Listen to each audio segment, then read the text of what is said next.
ever. First name greatest, like a sprained ankle, boy, ain't nothing to play with. Started off local, but thanks to all the haters, I know Chief. Hey, when do you learn new stuff? When do you read and listen to stuff? Apologies for everyone that listens. Curious. I've been sick for a week, so I'm going to try and not sniffle close to the mic, but it may happen. You're doing fine. Okay, cool. I didn't even notice. Okay, yeah, well, you're talking to me, so you're not going to notice it, but people that just listen to the audio, that's true. like the sniffle comes through, yeah, they'll be like, that's annoying. Yeah, I was just eating peanut M&Ms. That would have been obnoxious to do right now. Yeah. So we're gonna try and be media friendly. But I'm just curious, when are you doing your, like, I'm trying to do, the way that my fucked up brain works, I'm curious how your brain works, your non-fucked up brain works. That's generous. They're fucked up in different ways. Uh-huh. Mine's so fucked up that, like, with the ADD, that I'll be thinking, like right now I'm trying to not think about all the other shit I need to do, like to finish with my apartment and check-ins and stuff. And right. Like I'm fucked up in that way where I don't finish one task. I start doing one thing and then I'm like, oh shit, I forgot to do this. Or I wanted to learn about this. Yep. And I'll read, and then, like, that's when I'm getting my reading and stuff in, is when I'm like, oh wait, I didn't know anything about this. I want to know everything about that. And then I'll start, and then I have to get back to what I was doing, and then I forget shit. That's kind of the same way I do it. Is it? At this point, yeah. Well, I learned a lot of my stuff, like the basis of everything. Obviously, I went through school, and so that whole time I was learning everything through school. And then my goal through school was to learn so much and go above and beyond that I could have, like, level conversations as close as I could with my professors. And then I got to that point, and as I was doing that at the same time, like, going through school, I had a podcast in my ears for, like... You always have a podcast going, man. Yeah. But that was the one thing living with you, like, that I would notice is, remember, I would be... You can tell I can't focus on more than one thing at one time, right? Yes. Okay. Yes. But, like, I would be watching TV or a movie or something, and you would be working. Yeah. I would have no idea that you're paying any attention at all. Yeah. But you'd know everything that was going on. Yeah. On the show. Yeah. So you do not have ADD. I get distracted easily, but I am fairly good at being... I guess if there's a... It's kind of hard for me to actually explain it. Why would you have any insight into why people can do that and why people can't? Like, why can I not? Why do I have to be... I mean, well, I can only do one thing at a time, man, and it's really killing me. Well, really, nobody can do multiple things at the same time and do them all well, is the thing. So that's part of it. Like, for me, like, me sitting there and I'm working while you have something on, and, like, well, you're not paying attention to it, but then I can tell you, like, hey, did you notice what just happened there? And I'm across the room, so I'm not actually watching it, but I can hear it. It's like, did you realize what's going on there? And usually it's when we have a conversation about that, it's like, did you hear that propaganda that just came on? Yeah. It was like this ridiculous commercial or something. Like, how messed up is that? And you're like, well, what? I didn't even know. I didn't notice it because I'm checked out, because in commercials I'm on my phone. Yeah. Yeah. Yeah. So I'm just like, what? And then you notice the propaganda, but you're working. Yeah. But I have the ear for it, so it's just like, whenever I hear, like, code words, it's like, all right. It's like a dog whistle, I guess. It's like I'm tuned to it, but at the same time, like, while that happens, I'm also not actively usually typing or, like, looking at what I'm doing and then paying attention to that at the same time. It's not like I have 100% of my focus on both things at the same time. So I'm giving you too much credit. Yes, you are. Oh, okay. That makes me feel better. Definitely more credit than I deserve, because while that's happening, I'm working at, like, a quarter speed. Okay. Yeah. Okay, that's what I've been wondering. Yeah, no. I don't have perfect focus on multiple things at the same time. Okay. There are some tasks that I can do parallel processing with.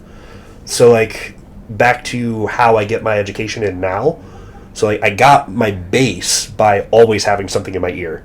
So, like, time I woke up to the time I went to sleep, if I wasn't having to directly engage with things at the time, podcast in my ears. So I'm, like, actively taking in information. If I'm not actively, I'm passively hearing it.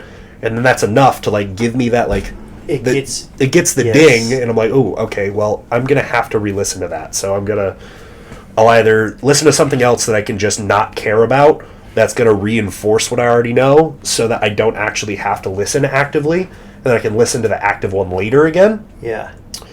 I would do that a lot. And now I still do a similar thing with podcasts, but I don't really listen to a ton of bodybuilding or fitness related podcasts now.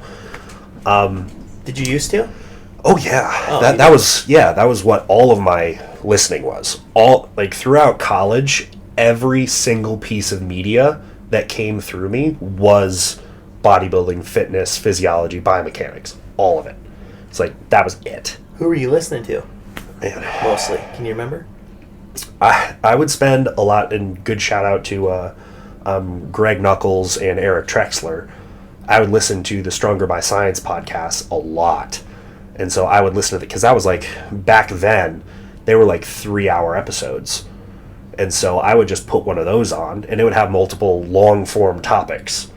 And so I would sit there and I would listen to like that all the way through, and then I would listen to it multiple times. So I would do that a lot. And then there was a lot of podcasts that I listened to, and a lot of them that aren't even active anymore. Mostly science-based? Yeah. So that's why, remember I had to explain to you who Dave Palumbo was? Yeah. Yeah. So, like, I grew up to Dave Palumbo, Muscular Development, Yeah. RX Muscle, Yeah. and then you grew up to, Science guys. Yeah. And people in the bodybuilding realm look at Dave Palumbo like he's a science guy. Mm-hmm. But then there's people like you that grow up listening to actual science guys, and you don't view Dave Palumbo as a science guy at all. Right. Yeah. I mean, I can look at what he does now and see where the science does come in, and then where the rest of it comes in too. Yeah. Which I think that's probably a good point to say as well, is that going through the route that I did was very helpful for me, and which makes it kind of hard for me to give the direct answer of like, where did you get all your information from? Like, where did you learn all of this stuff? It's like, dude, yeah, that's such a hard question to answer. People ask me that all the time. Yeah. And I've told you my idea, but I'm not going to share out loud yet because I don't want anybody to steal it. Okay. But people are like, what books did you read to learn all this? I'm like, I've never read a whole book front to back. Not one. I have, but I'm sure you have, but I haven't. Yeah. But like, I know what do you call me? The what of bodybuilding? Oh yeah. Sage? Yeah, the sage of bodybuilding. Yeah. Yep. What is, explain to the people. Brag about me for a second, please. I need it. Yeah, sure. I'll pump your tires a minute. Pump me up a little bit. Yeah. So I call you the sage of bodybuilding because every conversation that we've had around bodybuilding, like you come to the right observation or the right answer to a question just by knowing, instead of like where I come from. It's like, especially where I was, especially when we first met, it's like, okay, well, I don't have the experience, so I don't know where all these courses of events and all these pieces come together to reach this. Yeah. But from my understanding and what I know of the science and how people work and like all the pieces that I could pull together from base, so like base principles would bring me to here if I follow the logical conclusions. But you would just be like, I don't know about all that, but this is where it goes. It's like, and then lo and behold, enough time goes by and I'm dealing with this problem long term, and then I see it to the end and I'm like, well, I guess he got it right. Yeah.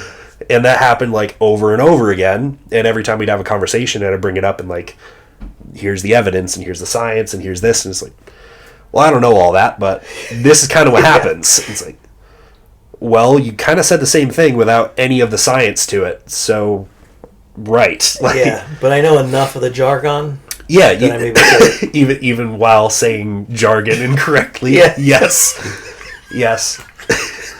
Yeah, you know enough of the. So like where you're at in the conversation is, you know enough of it for me to say it to you, and then you're just like, oh yeah, that. Yeah. But you can't say it back to me. But I can tell Just you, like you're I can't say jargon. Yeah. You'll know what I'm saying the whole time. You'll be like, yeah, and then you'll say it a completely different way, but it'll still be the same. Or it thing. would be like, do you remember like the first? Well, no, I still do it. I haven't done it in a while because I haven't been training. But no, I trained 3 times this week. Good for you. I know. I'm back. Yeah, good job. Well, 3 times and then Thanksgiving, and then I was moving this weekend, so now I'm back in the shitter. But we're gonna get back on track tomorrow. I told Tavish. Go back tomorrow. Yeah, I can't put it off anymore. Right. But remember I would be like, because I learned how to train by feeling after I tore my pec. I was just like, I'm going to learn how to. It just made sense in my mind to make every movement harder, and to initiate movement, by, I guess, using the target, the muscle that you're targeting, instead of just moving the weight, right? Yeah. So by thinking that, I'm like, okay. In my mind, I was thinking I won't have to use as much weight, which is not the right way to think now. It's not. So I can't use as much weight. It served a purpose at the time. Yeah.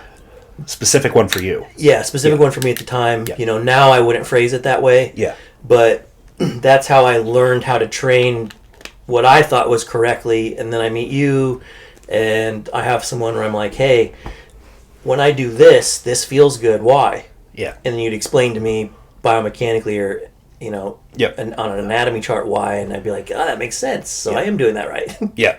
Yeah. So you just land there by you figuring it out somehow.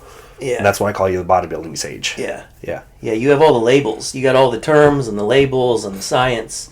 Right? And then I just spent the time doing it, which is like a lot of guys. But now what I'm doing, and then, you know, shout out to Austin Stout right now too, is I'm learning, you know, a lot of on the functional health side of things, which I always dove into a lot on my own, but not to the extent of, obviously I am now. Yeah. But he's kind of reinforcing a lot of the reasons why, and, you know, you can do that for me with biomechanics, but he's doing that for me just from a body function standpoint, and how to put all of these different systems, how they work together, synergistically, to, you know, affect everything. He's teaching me the whys of all that right now.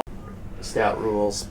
Even in college, when I was doing all of that, it was still like, while I'm learning about whatever topic subjects I'm learning in my classes, I was learning a lot of the same things, but through different routes with different perspectives from other people that would keep it fresh for me. That would give me a little bit more information above the outdated information that I was having to learn. Because at the time also, I was very well aware that a lot of the published stuff, because the way that academia works is academia is always like at minimum a decade behind. Yeah. And then the textbooks that you go by, that you have to have your curriculum based off of, are at least that old. And if they're newer, even the information, like if it's printed a year before, a lot of the information from that was aggregated from times earlier than what the recent research would tell you things are. Like, for instance, like a good example is going through the CSCS manual. Yeah. CSCS manual, even though it could have been printed last year, I'm pretty sure it still has like the hormone hypothesis in there. Like, you train with heavy compound movements, and that gives you like a growth hormone and testosterone spike. Oh, no, that's still in there? Last I saw, yes. I don't know now. When I was going through it, because in my last semester of college, I was in a seminar course to prepare me to take the CSCS exam, of which I could never finish that course because COVID happened at the same time. And so all in-person classes were just like, done. So, did you know the requirement to have a CSCS is just to have a 4-year degree? It doesn't matter what it's in. Did you know that? Yeah. So I can't get my CSCS because I don't have a 4-year degree, but fucking Betty Sue that has a 4-year degree in basket weaving can get her CSCS. Yeah. It's a flaw. It's a flaw. But going through that, when I was going through it, so it's now been a couple of years, but then part of the curriculum, and what was my professor even then, Dr. Williams, shout out to the crazy Dr. Williams, love the guy. He was my biomechanics professor too, and he's the one that did the overseeing of the biomechanics research projects. He was the mind behind all of it. He was doing it for years before I got there. Like his whole... he was actually good. You learned a lot from him. Yeah. Okay. Yeah, he was good. And so like he was the guy that ran that seminar course for the CSCS. And that seminar course, even while we were going through it, he was like, all right, listen, you need to know all this for the test. However, there's some examples in here, and I'll show you a couple. Well, he gave a presentation. It's like, these are some of the topics that you guys got to know. Some of this stuff is outdated, and it's not good information, so just learn it for the test, and then forget about it. Because it's not good information, and it's been wrong for a long time. It's like, but it's still printed. And one of those was the hormone hypothesis, and there was a lot of others. And so, like, and I only use that story as an example of, like, you go through academia, and most of the information you're going to learn, like, the base stuff is going to be the same, for the most part. And that's going to be true because it's based off of just the most bedrock things that we understand about physiology and anatomy. But then you go a little bit further, and then the extra details that get added into it are most often wrong or outdated. And even if they were printed the year before, they're still taking it from information bases that they had established a long time before that. Especially if they're like the same textbook that's used for all of these courses that just gets updated every year or couple years. They're using the same information that built the book initially, and then they just edit it along the way. And unless there's something that completely debunks everything that they've ever done, they kind of just leave it. Yeah. They're just like, do we really have to entertain the gray area here? We're an authoritative source of information. I don't know if it's our place to do this is me talking as like the people that would decide this. It's like, I imagine it would go that way. But then how do, like, universities, because I had, Paulie sent me a screenshot of a client of his that's in nursing school somewhere that said something like, we do not recommend high protein diets for people to lose weight. Right. Or for weight loss or for fat loss or something like that. Right. Does every university have, I'm asking you like you have the answer, but I'm just thinking out loud. Does every university have its own decision on whose textbook, like which textbooks they provide students with? Because that's where the varying degree of information is coming from. Because think about, if that's not standardized amongst colleges, amongst the country, like, the amount of knowledge you're having is really going to be different. But I guess that's why certain colleges are better than other colleges. And then more to your point, why certain professors, it's going to come down to the person. Yeah. The professor ultimately. But then it's like, how much are their hands tied by, because to your point, this guy is giving the information that he's has to and testing you on it, but he's telling you it's bullshit. Yeah. But that's what I would say is, like, it depends on what the actual course is. If I were to give any sort of a strongly or weakly educated guess, wherever it lands, I don't know. Just from my experience and what I understand of the whole process, it depends on what kind of course it is. For, like, exercise science and kinesiology, which are the two majors that I went through, the information on those, I mean, school to school to school could be vastly different. Like, completely different. The books that they use, the kind of framing that they use, like whether it's more clinical based or if it's going towards like actual S&C and stuff like that, or if it has more of a philosophical basis to it than others. Like, because in my courses, like, kines had a lot of like philosophical stuff added to it. It's like a lot of thought going into it rather than just only being math and anatomy and the stuff that you would learn as hard sciences. And so I wouldn't imagine that those same things are going to be happening at every other college. So, like, those programs, especially for like newer things, I don't think is universalized. But for like nursing, medical, like anything medical, I would have to imagine like they really hone down on like, okay, you might choose between this and this and this, but these are your options. And this is what you're going to go through. And by the end of it, I'm sure, because it would also be everyone's getting licensed by the end of it through the courses. They have to take a universalized test to get it. That is not going to be, I mean, you're not going to give them a book that's going to tell them all this information that's different from what they'd have to know to get licensed. For them to know it, even if that book had all the right information in it, they're not going to pass and get licensed. So they're kind of tied anyway. And so they're going to get put into whatever academic track that they needed to so they could get licensed and go through the rest of the medical system, which is probably just the way that it goes. And then I would also say a lot of the time that's just built off of old information anyways, because it's such a big bureaucracy around it, because it's not just the university system, it's the whole medical system beyond that. And it's tied up with so many bureaucratic layers. You would kind of have to, because that's like down the list of priority. It's like, what do you teach the kids in university so they can get there? that's not their priority. I wouldn't imagine. It's really just, okay, this is the information that allows you to do your job, and here you go. Even if better information comes out at some point, they may not update it because it would be throwing out the whole thing and then deciding from scratch, like, this is what we teach now. I think that's a really hard process, especially as those bureaucracies grow and there's more and more people involved. I think less and less of those people are officially like MDs, PhDs in the topic material. More and more of them are just bureaucrats that end up taking care of the logistics. And by the time that it gets into the hands of more bureaucratic type people to make the decisions on what you keep and what you get rid of, they're going to be more like, this is how the whole system works. This is going to be a big time spend, a big overall financial spend. Do we change that or do we leave it because the system already works? Leave it.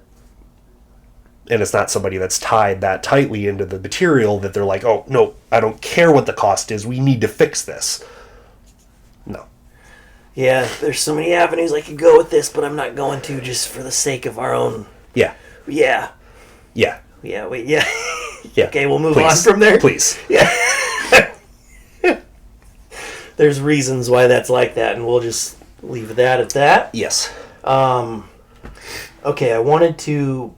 Was there anything else we needed to cover before we... Preamble stuff? I mean, this is a pretty long preamble. Yeah. I don't really believe so. I mean, if you wanted to cover any topics, like... Well, kind of going along those lines, one story I forgot to tell you, my mom, I wanted to tell you about this and see what your thoughts are on this. Okay. It's along the lines of what we were just talking about, actually. Doctors, Right. and they suck. So, I wouldn't say I went off on this guy, but, like, I was questioning this guy. My mom's cardiologist. So, you know, my mom's been having heart palpitations. She calls them palpitations. It's an arrhythmia. Right. So, she's been experiencing a heart arrhythmia. I had a heart arrhythmia. Her dad actually passed away of a heart attack. Her brother passed away from a stroke. I had my ordeal. Yeah. So I pushed my mom to go get a calcium score. She's 60, whatever. I'm not going to say her age on the air. I just thought of that. Yeah, sorry, Mom. She's 60, whatever. And Sorry, Gina. Yeah, sorry. I pushed her to go get a calcium score. She goes. It was...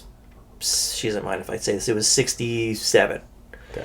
All right. So one way to look at that, people that are out there that are like, oh, well, if you look on the chart, it's not horrible. It goes up to 5,000 or whatever. Like, okay, I get it, but it's supposed to be 0. Yeah.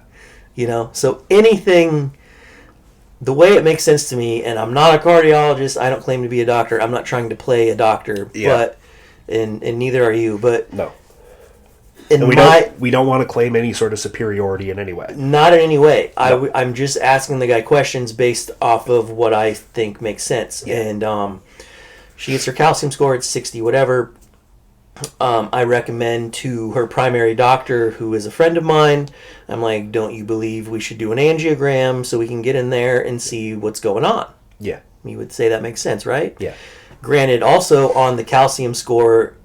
there was a measurement, I can't remember of what part, which artery it was, but there was a measurement, it gave the measurement, and it said, recommend a CTA, which is a CT angiogram. Yeah. So an angiogram back in the day, they used to use, they used to go up your groin and go up, like when I had the ablation, and they'd use a camera to go through. They don't do that anymore. They CT scan, and they can inject dye and watch the dye travel through the blood vessels, and they can figure everything out that way through calculations. Yeah. So that's what a CTA is. So I'm like, okay, and it even says on there, don't you think that's what we should do? She says yes. Well, my mom goes and sees the cardiologist. The cardiologist, I'm like, FaceTime me because I want to be in on that, because as you know, most times I knew he was going to be like, well, you're healthy, everything looks great, 60 whatever on a calcium score at your age isn't that bad, see you later. Yeah. And I wasn't gonna let that happen. And sure as shit, that's exactly what he tried doing, man. Yeah. And I'm like, and she told him that she had an angiogram scheduled for the next week, and he's like, whoa, wait, what? And he's like, no. And I'm like, well, why? Yeah. And he's like, I don't send healthy patients for angiograms. And I'm like, well, what do you consider an unhealthy patient here? We're talking about plaque in an artery, like an unhealthy. He goes, she's not having any symptoms. I'm like, well, she's having an arrhythmia. Yeah. You know? And I'm like, you don't consider that a symptom? What's the symptom? You're going to wait till she has a heart attack and then you'll do an angiogram? Yeah. You know? And then he grabs the phone, he's looking at me, and he's like all flustered because now he's like, oh, fuck. This guy has valid points. Yeah. And he starts explaining to me, well, he's like, I don't want to end up in prison for malpractice because it's too risky.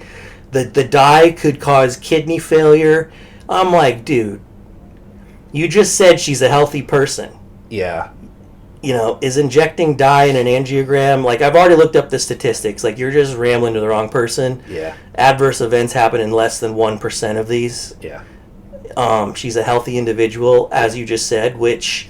How would you even know? Because then he followed that up with, what's your cholesterol? Which is a completely other topic that we won't go into right now. Yeah, but even then, just doesn't know But what even the then, metrics are. how are you basing she's a healthy person? She just told you she has a genetic predisposition, obviously, to some kind of to heart disease. Yeah. She's got plaque in her arteries. Why aren't we want to look into this further? Yeah. Is basically what I'm asking. And he's giving me these reasons back that don't make any sense. Yeah. And then there's newer technology called radiofrequency sonography that I read about that can actually look at... Oh, he went on to try to explain to me, like, most heart attacks happen from from clots. And I'm like, dude, I understand that. You don't need to explain to me that. I said, I was just asking a legitimate question of why you think it's a bad idea to do an angiogram. Because why would we not want to see... Just the number is just the number. Like, maybe... Yeah. Maybe there is a lack of blood flow or something. Yeah. And then he tried to explain to me how heart attacks happen. I'm like, dude, I understand how heart attacks happen. I know it's clots. I said, so then do you ever use radiofrequency sonography, which is a newer technology, to look at the plaque itself to see if it's fully calcified or not? Yeah. Because if it's fully calcified, the chances of a piece of it breaking off and causing a clot are very low, right?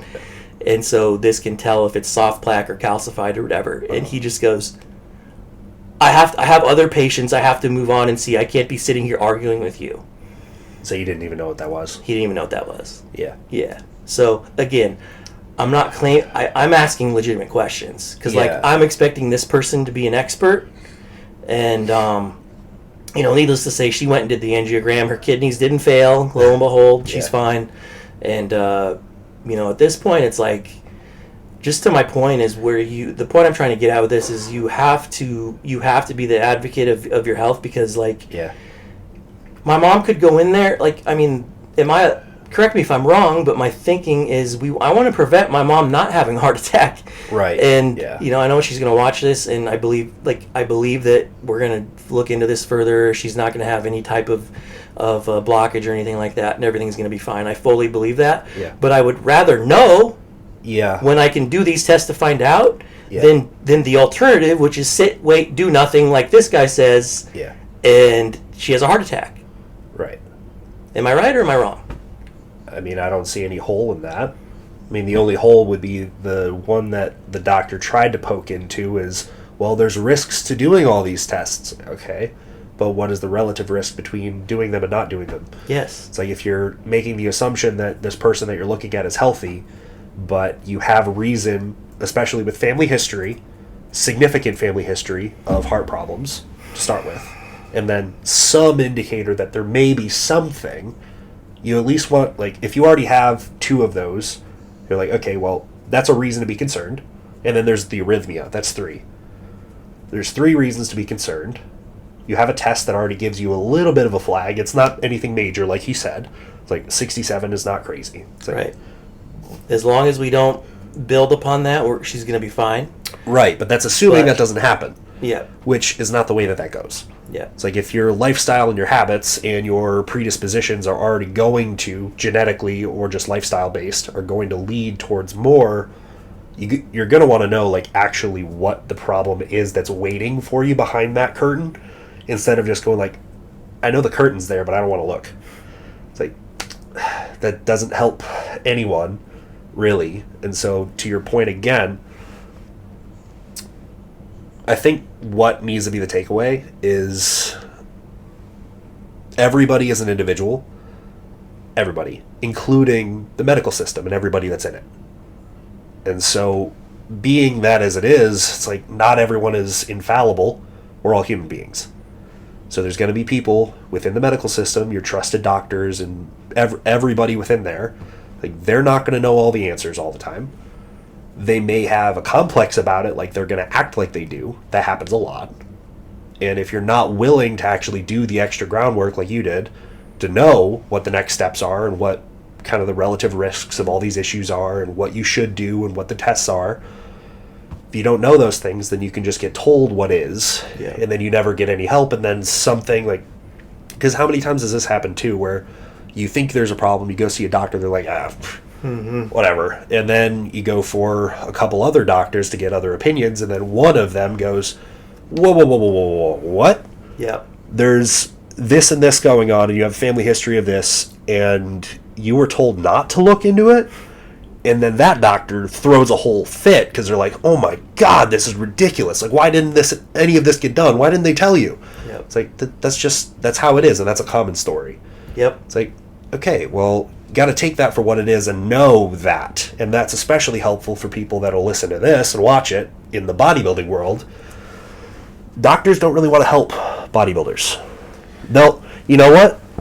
Doctors and EMTs and all the rest of them, they'll Narcan you a million times, but if you're using PEDs, you're the scum of the earth, and they're not going to help you with anything. Yeah, it's the reason for all of our problems. Right. You go, freaking, I won't say his name, but goes for a freaking throat infection. They're blaming it on testosterone. Right. True story. Yeah, the first time when I was using, and I went to see a doctor because I wanted to get a GP because I wanted to do my due diligence. Yeah. I had already started using before I got everything checked, which is not something I would recommend to anyone. However, I made a stupid decision. But I made the smart decision of being very careful with what I was using and going very low dose route. It's on like 200 milligrams a test. It's like first time through, and I went to go see a GP after the fact. And it was like, okay, well, I was still using at the time. I was on cycle. I was like, okay, well, I want to get everything checked. Let's do an EKG and general look over and see if there's anything I need to look over. Like, just do all of it. Wow. Let's find out. Way more careful than me. Well, long story short, I got the EKG done, and I had a normal difference, like inverse T. Yeah, we all have that. Yeah. From left ventricular hypertrophy. Yeah, an inverse T wave. Yeah. And he's like, wait. You got a heart attack. Yeah, well, he told me, he's like, he left the room, and he had one of the nurses do it. And then he came back in with the paper. He was like, this isn't right. You're going to do this again. And so we did it twice. It's like, what are you doing? What are you doing? It's like, I'm on 200 milligrams a test. And he's like, oh my God. It's like, do you know what you're doing to yourself? You're going to die. I'm sending, like, and that day, he got me a requisition to go to a cardiologist, like, the week after. Yeah. And that guy was losing his mind. Yeah. I was like, and I was scared shitless. I was like, oh my God, like, what's going to happen to me? And I was already smart enough to know, like, this is likely not as big of a problem as what he's making it out to be. Yeah. But cool, I got sent off to a cardiologist so I can actually find out. That's where my head was at the time. And I was like, I'm going to get the answers. Yeah, so I went to the cardiologist, and lo and behold, the cardiologist, the expert, is like, you're fine, dude. Like, he was a Russian dude, too. So he was, like, very straight to the point. Yeah. It's like, we ran every test. You're 100% fine. Yeah. And I was extra careful because we went through everything together after all the tests were done. Yeah. It's like, are you sure? Is everything okay? Like, anything off? And he's like, everything is fine. Yeah, please leave. Yeah, I was like, please leave. Go and take your pussy 200 milligrams a test a week. Pretty much, yeah. Because the Russian guy was like, you know what, whatever, it's fine. Oh my God. Yeah, but my first cycle was 500 milligrams of Sustanon, the Organon amps. You probably know what that means. 400 milligrams of Deca and 40 milligrams of D-Bol a day. Ooh. That was my first one. Woof. And I did none of the due diligence you did. Yeah. Well, good for you. Yeah. Well, the story. How much weight did you gain? Well, well, it wasn't all good. I gained 30 pounds in like 10 weeks. It was probably roughly that, but it was a little longer. Really? Than that, yeah. Okay. Yeah. Well, I didn't put on the initial water weight of the D-ball that you were taking the deck of. Yeah, it was amazing. No, I didn't have any of that. I was eating a large pizza every night too. I wasn't doing that either. Terrible. No, but I was in college and I had the meal plan, and so the meal plan was I could eat anything I want. How much did you weigh? I went from 180 to 210. I think I was like roughly around 200 because I sat over 200 like ever since Naturally? I got out of high school. I was over 200 the whole time. Did you eat in high school? Food? Did you eat a lot? Because I did not. I was like shredded. Oh. Never ate, but super strong, fast twitch. Like, Well, I was a wrestler, so me being a wrestler, like I had my food restricted a lot, which ended up causing you to eat. Yeah. So it was like a little bit of both. It was Okay. like very restricted for a lot of my time. But you were 200 when you left high school? Yeah. Oh wow. Yeah. At 5'7". 5'8". 5'8". I might have been 5'7" at the time, and I continued to grow into what I am now. Yeah. But yeah. So I was roughly around there, and then I was up in like 230s or something like that after and during the cycle, and then after that I pretty much stayed around there. I dieted a little bit, got down probably 210, 215. Did you start eating more though too? Because I like once I got on, I was like, oh, I need to eat more. Yep. But I also did you notice? I mean, physically, I was way more hungry. I Because didn't up to that point, like knowing me, I was very high anxiety, very high stress. And Yeah. then, like, I started bodybuilding and started taking steroids, and all of that went away, and I was ravenous. Yeah, no, I didn't have that same. No? Because I already wasn't like an anxious non-eater. Oh. So like you had that, and then it went away, and it was like, oh. Why do you think I had that? Just because I became a narcissist? I just lost all, like, type of feelings and just loved myself so much in that time, like, falsely. Like, I'm just going to get muscles and I don't care about anything else. I mean, maybe. I don't know. I really think it might have been. I didn't know you Because then, physiologically, that doesn't make any sense. Like neurologically. well, your hunger's going to go up a little bit, I guess. But how extreme that was is a whole different thing. But I didn't know you back then, so I can't say. Started SSRIs and steroids and just... Great combo. Good job, buddy. All right. Here we are. Anyway, we can reel it back into the Oh medical yeah, point. doctors. First of all, I also want to say I don't want to make it sound like we're attacking all doctors, because No. we're not attacking all doctors, because there's a lot of really good ones. Yes. What we're saying is ask questions. Don't just take the answers as is, as at face value, Yeah. because if it doesn't make sense, make it make sense. And if they're not taking the time to make sense of it for you, then go get another opinion. Yeah. And that's, if I can sum it up and bring it all around, it's not about every doctor. It's not about the whole system necessarily. It's everybody's an individual, even in the system. Yeah. And so for you to take care of yourself, because you walk into any office and you're going to be a number. It's just how it is, because part of the problem with the system overall is that even if you go to a specialist, you're still a number. Yeah. Because there's going to be how many? Like 60, 100 people that come into the office that day? They see patients. A lot of doctors' offices schedule them on 5-minute increments. Yeah, and so it's a necessary part of it where it's an incentive problem where you're going to be a number. And so for you to get everything out of every interaction you have with a medical professional, you have to come in already knowing what you need. Yeah, loaded. Yeah, you need to know the questions to ask. You need to know where you're at, and then go from there, and then can try to pull as much out of them with the time you have. Yeah. And you can't do that if you're not prepared. Yeah. And so, especially to speak on this as we're a bodybuilding related, I guess I should say, podcast. Yeah. Bodybuilders are really, like, they don't like to work with us. And because they don't like to work with us, you have to be extra diligent and know what you're talking about, and then come at them with things that you know you need, especially for places where, like, we're lucky here in Florida, where you could just go to any clinic anywhere and be like, all right, I want blood work done. It's like, all right, credit card. You go to a lot of other countries or other states, other states in the U.S. that there's some of them that have restrictions, and then there's other countries that have them, especially with like public medical, like Canada and the U.K. Yeah. The U.K. I think you can, because there's a lot of independent labs, so I think they're exempt from this.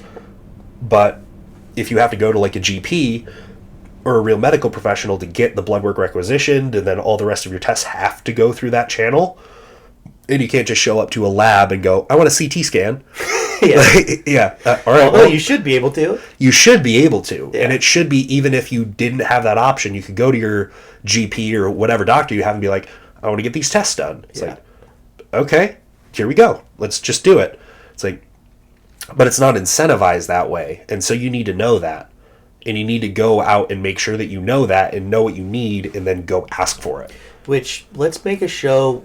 I just got an idea. I think we should make a whole show on blood work and testing for bodybuilders to get done in the future. Yes, we need to do that. Let's do a very in-depth one of everything that people should look at, a general overview, why, so people can understand it, they can hear everything there is to hear about it.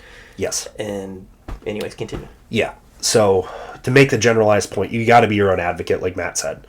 Everyone needs to know what they need and go for it, especially as a bodybuilder, and getting educated on what your labs are supposed to look like, because this is also a piece of information that most people don't really understand until they're told that. They're like, oh, I guess that makes sense. It's like, the way our reference ranges work for things on blood work, it's built off of the general averages of the normal population, of which we're not. And every lab's different too. Yeah, and so they're built generally off of like the normal populace, and the normal populace of these, well, we're in America. America is a very sick populace overall. And so if your general normal ranges are still built off of generally unhealthy people, well, it's not going to give you a great read of like, well, if you're kind of in this range, you're above it, below it, you're here, there. It doesn't give you a great like, okay, you're good or you're not. It's not really great to go off of all the time, even though it can be a good general indicator. And then there are some of which anybody that's gotten blood work done and had to talk to a doctor about it has gone through this in bodybuilding. It's like, creatinine. Your creatinine. Creatinine. Your BUN. Your bun is through the roof. You're going to die. You're in kidney failure. Yep. Creatinine, bun, and then AST and ALT. Yeah, your liver's shot, man. Exactly. So you talk to any doctor, and you're a bodybuilder, even if you're natural too, because I've had this happen. It's like, have natural, go and get blood work done, and then they're told like, you're going to be on dialysis next year. Yeah. It's like, no, you're not. No, you're not. Like, you are a larger person, and you train hard all the time. Creatinine is a breakdown of muscle tissue. It's going to be in higher concentrations if you have more muscle tissue, because there's a spontaneous reaction of creatine being degraded into creatinine at any time. Mm-hmm. There is a constant degradation no matter what you do. And then when you break down tissue, it's going to be abundant. So if you have a resting amount of muscle damage all the time from training, it's going to be there. And it's going to be higher than what the normal ranges are, because the normal is nobody exercises ever. Ever. Like, the exercise they have no muscle also. Right. They have no muscle. Zero. And their exercise is getting up from the couch to go get a beer to sit down again. Yeah. It's like, that's the American normal exercise. Yeah. Like, you're doing, 16-ounce curls is what you're doing. So based off of that, you see creatinine is above normal, and they're like, oh my God, you're going to die. It's like, no. And then you have to have a conversation with a doctor who you would assume is like, knows, like I did when I was in ICU. Yeah, because then you can he talk was basing it off that, and I said, well, what's my EGFR? Check my cystatin C. Explain to him why creatinine would be high in a larger than average person. Yep. And he says, "Did another doctor tell you that?" Fuck, man. Yeah, but that's a general point. Is like, there's specific things that we know for a fact are going to be different from the normal. And so you see those as flags, and a normal doctor that only deals with normal people is going to be like, oh my God, like, this is crazy. This is not okay. It's like, maybe in some circumstances they're absolutely right. And it's actually telling you, like, this is messed up. You need to look at this. This is a problem. But for those examples, creatinine, BUN, AST, ALT, those are the most common ones that are, like, blown out of proportion completely. Yeah. And it's a non-issue. Yeah. Yeah. Well, let's real quick to wrap it up. Kidney markers. Creatinine, BUN is blood urea nitrogen. Maybe we can explain this to people just to get it over with one time, or just because people are probably like, what do we look at when we look at kidney markers? Because keep in mind, these are just markers. Yeah. You can't diagnose based off one marker. And that's what they're trying to do, is they're seeing one kidney marker off, which are creatinine, BUN, EGFR, which is your estimated glomerular filtration rate, which even that can be a bit skewed too, because that's a calculation that they're making based off creatinine and other things. Some of that's them what the E is for. Yes, thank you. Yeah. So it's like, all right, man, this doctor's telling me that he thinks I'm in kidney failure because my creatinine's high, and he's not accepting my explanation. I'm like, okay, well, what's my EGFR? What is my cystatin C? That's another thing that is factored into calculating EGFR, which can catch kidney disease. Chloride, what's my chloride? Like, I'm saying all these things to him, and it's like, even my BUN. I'm like, what's my BUN? Because at the time I knew it wasn't going to be high because I wasn't eating. So for people, BUN, blood urea nitrogen, when you eat protein contains nitrogen. Nitrogen converts to urea in your blood. Urea in your blood is higher for somebody that eats a high protein diet, or even a moderate protein diet, compared to what they consider normal. Yeah. So going to Nick's point, the reference ranges for us for BUN, why we always see that high in us, is because we eat more protein than what is considered a normal amount of human diet protein. Yeah. So of course it's always going to be high. But even like my BUN wasn't high. So in my case, my creatinine was high. BUN was like 17. My EGFR was 80, whatever, over 60 is normal. Yep. Cystatin C was normal. So like every other kidney marker is normal, but creatinine was high. Here we have an explanation for the creatinine high, but the guy's still telling me I'm in kidney failure, when it's like, all right, man, really, let's look at the big picture here. I'm probably okay, and that's the point we're trying to make. Yeah. Liver, ALT and AST are two liver enzymes that are primarily found in the liver, but it's also found in muscle tissue. Yes. And if you're training all the time, that's going to be high. Yeah. Right? You probably need more than 3 days off for training for people that train really hard, to be realistic. Yeah. But there is another liver enzyme that they never check. I don't know why. I don't know if you're aware of it. Probably GGT. And that is found specifically mostly in liver, which is more of an accurate depiction of if there's liver damage. We also have albumin, bilirubin, other things that we can look at for liver for us to make the same general overview and a safe hypothesis or a more accurate hypothesis of what's going on based off just one marker. Yeah.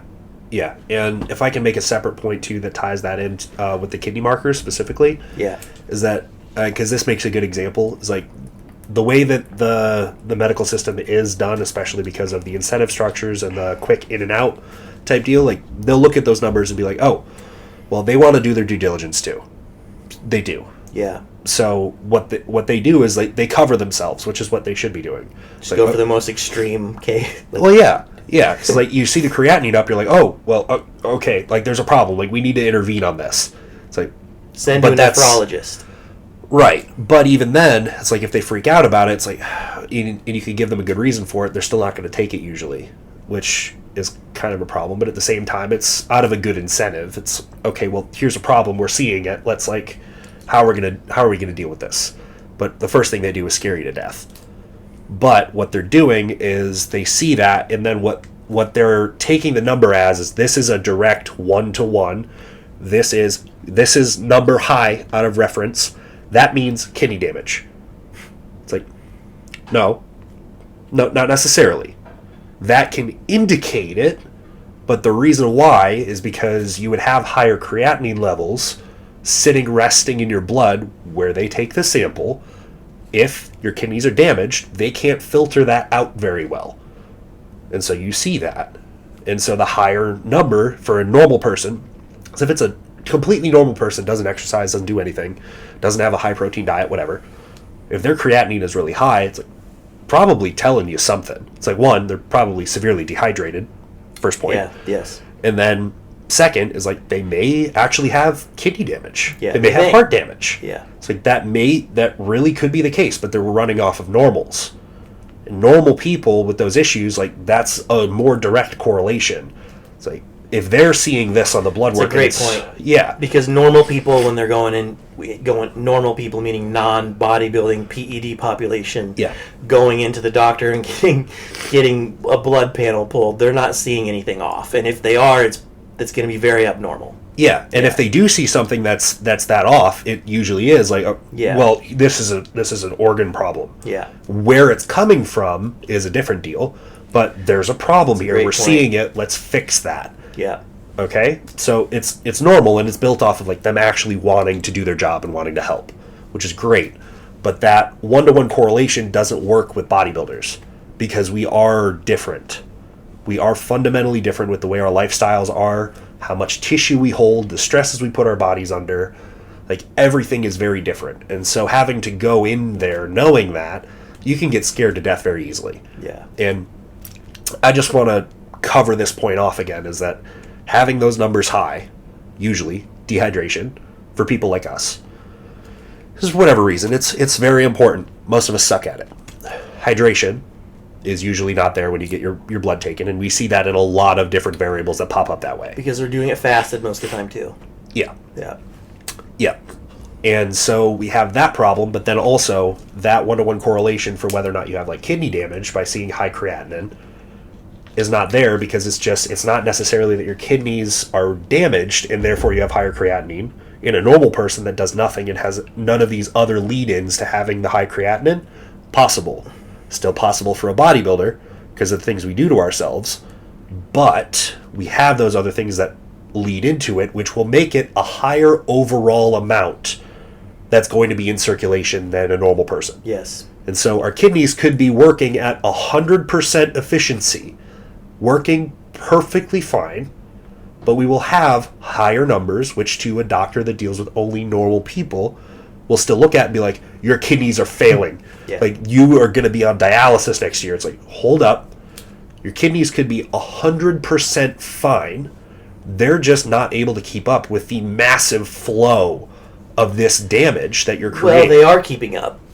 For us. Yes, they're just not being able to bring it all the way down into the normal. Not into what they consider normal. Right. The normal. Yeah. Yeah. But our kidneys are functioning fine. Yeah. We just have more in circulation at all times than normal people. Which is why we look at multiple other things on the blood work to decide it. We don't just look at creatinine and go, creatinine's high, oh God. Yeah. It's like, okay, well, are all these other things also off? That would actually indicate a real organ damage problem. Yeah.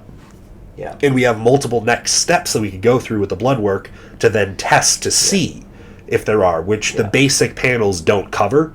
But if you see that there's a flag for those things, you can go deeper and then confirm or deny, which is another thing to your story with Gina. It's the same deal. It's like, you could have that doctor that either tells you it's nothing to worry about, or they'll tell you this is the worst thing to ever happen to you. Mm-hmm. But you need to know that there's a next step. And that next step is further testing, of which for almost everything there's further testing you could do. And it might be a high financial cost, but regardless of that, there's probably another route, and there's another way you could look at it and get more information to inform yourself, positive or negative, of whether or not you have that problem. Yeah. You need to know that there's always a next step until you finally hit the brick wall. But you need to come prepared. The brick wall being the answer. The brick wall is, it ends up being an answer at the end. Yeah. And even if it becomes even more ambiguous, it's like, okay, well, this branch of the medical system can't help me. Yeah. So let's find another specialist that deals with this organ system and then see what that person's opinion is. And if that doesn't seem to be giving me answers, go to other ones. Yeah. So again, we're not talking... Unless it's GI issues, do not go to GI doctors. I can say that on the air. Like, I've never once talked to a human being that has had GI issues, gone to a GI doctor, and actually got help and got fixed. I can attest to my own personal experience on that as well. Yeah, and it's just because they're not taught what... They don't, 10 years ago, gut health, doctors laughed at that. Yeah. They laughed at them. Yeah.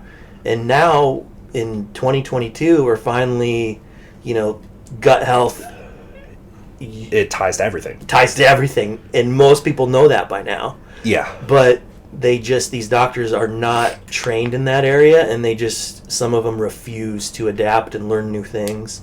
And so especially these GI doctors, if you're having GI issues, I'm never going to say don't go to a doctor. I'm just saying that in my experience, I have never heard of somebody having a GI problem, going to a GI doctor, and it getting fixed. Yeah. There's other things. Maybe, and we can do a whole episode on gut health too. I'd like to do that at some point down the road, because that would be an awesome episode. Yeah. Because so many coaches throw around. I didn't mean to do that for coaches. I guess that makes sense in both scenarios. They throw around the term gut health, but they don't even know what that means. Yeah. All right. Even the honest practitioners, like the people on the leading edge of GI health, will tell you straight up, like, these are our guesses, but we don't know anything for sure. Yeah. Like, this is just where we're at. Like, we are on the front line of this science because it's new. It's like, we have a lot of things that we have tested and we know, but there's way more that we don't. And so take everything that we say with a grain of salt. Like, the people that are actually the forefront of it will say that. Yeah. And that's how you know that they're credible. Yeah. It's like, it's the ones that are like, well, this is the way it's been for this long, and it's like, yeah. It's like, maybe. Yeah, but if you're really like, well, with gut health, we really don't know shit about fuck, but we have some general ideas right here so far, and, and it's basically two things. It's leaky gut and gut dysbiosis. Those are kind of the two things that we know of so far. I guess we should stop. We could go into that another time. Let's do that another episode. We were talking about doctors. I think that's a good place to stop there is just be your own advocate, do your research, go in prepared. Yep. And don't take no for an answer if you know how you feel. Yeah. Don't let someone discard you, make it make sense. And even if you're just be your own advocate, especially bodybuilders, go and get your blood work done, and if your doctor is the only way that you can get it done, just make it a non-negotiable. And if they won't work with you, get another doctor. Because you should not be getting told, because I have a lot of clients of my own that tell me this all the time, especially like guys in Canada. It's like, I know I need to get my blood work done, but my GP is like totally stonewalling me, just won't do it. Or if they do, they'll leave off all the other tests that are asked for. They do a CBC and a metabolic panel, and that's it. And that's it. And then they don't put in any of the other stuff. It's like, if your doctor's going to do that to you, and that's the only way you can get your blood work done, find a new doctor. Yeah. Because this is stuff that we need to get done, and we need to know, especially if you have a coach watching over you, because that's a liability issue. If you're putting people through what we do as bodybuilders without any sort of like looking at a medical record and continuing to check up on what's going right and what's going wrong, I mean, you have somebody like, this is a part of like a problem with the revolving door issue of our industry. It's like, if you have, and your business is built off of, you get people for a year and then they leave you, or you have them for 6 months, then they leave you, or whatever. It's like a fairly quick turnover, which is kind of part of the really not so fun side of this whole industry. It's like people are window shoppers. So they'll be with you for a while. Even if you do a perfect job, they'll leave you at some point, usually. It's like they'll just go and find somebody else that's shiny and new and just go with them, and then eventually they'll probably come back, but it happens like that, which is understandable because everyone lives their own life and wants to go through all the experiences, and it's cool. But when the industry is understood to be built that way, people can get lazy with that. It's like, well, I can put them on a 2-gram cycle and have them run it for a year, and then, just whatever, they're going to leave, and I don't really have to look at their health. You're saying people are just going for the most bang for the buck from the time, because they know they're not going to have that much time with people? Yeah. Yeah. And they'll just punch them through, and then if they don't ask for the blood work, or they just end up not getting it done. It's like, well, they're going to be in somebody else's hands. So, but you got to think about it as, if this person is coming to you, you need to look at it as you're taking care of the rest of their life, is what you need to look at it as, not just I'm taking care of the next 6 months, year, whatever. If you look at it that way, you're not going to take a super high risk model with them and just push them through it. You need to be looking at everything so you know. If you're not, then you have this problem where we have running issue of bodybuilding is people end up going a decade in and they're like have these monstrous health issues that they can never come back from because they just ignored it the whole time. It is their fault in the end, but if their guidance along the way was through this coach and this one and that one, and then they were watching themselves for a while and they were just kind of running through things and they didn't really care that much, then you go a decade of that and you sit where you're at and you get all the tests done and you're fucked. You're like, well, where did that come from? It's like, well, it was, if you were paying attention for all this time, you would know. Yeah. And then for coaches, you look at that and you look at somebody that, anyone that comes in and you look at it as you're taking their entire life in front of them instead of the next 6 months, you're going to care. Like, this is a liability problem. I need to look at what your health is like. Because if I make a wrong decision, I'm in trouble. Yeah. Like, but that's how you and I operate. And I'm going to brag about both of us here for a second. Don't care. But, like, you know, we get clients and we don't generally lose them. I don't have that model where I have people for a short amount of time. I have them for a very long time. Yep.